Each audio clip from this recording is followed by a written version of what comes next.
33/11 KVSS నూతన విద్యుత్ సబ్స్టేషన్ను విద్యుత్ శాఖ మంత్రి గొట్టిపాటి రవికుమార్ శాసనసభ్యులు అశోక్ రెడ్డి సమక్షంలో ప్రారంభోత్సవం చేస్తున్నట్లు కొమరోలు మండల తెలుగుదేశం పార్టీ అధ్యక్షుడు డాక్టర్ బోనేని వెంకటేశ్వర్ యాదవ్ తెలిపారు.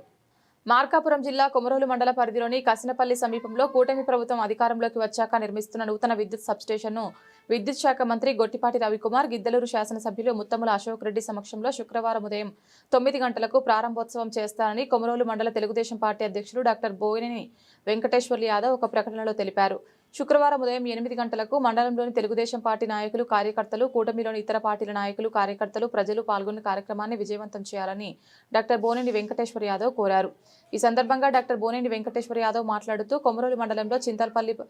పంచాయతీలో రైతులు, ప్రజలు విద్యుత్ లో వోల్టేజ్ సమస్యలతో ఇబ్బందులు పడుతున్న అంశాన్ని దృష్టిలో ఉంచుకొని ఇచ్చిన హామీ మేరకు శాసనసభ్యులు అశోక్ రెడ్డి ఎంతో కృషితో విద్యుత్ సబ్స్టేషన్ తీసుకువచ్చారని, రైతుల పట్ల, ప్రజల పట్ల ఆయనకున్న అనురాగం అలాంటిదని, కొమరోలు మండల అభివృద్ధికి అశోక్ రెడ్డి నిరంతరం పాటుపడుతున్నారని ఈ సందర్భంగా ఆయన కొనియాడారు.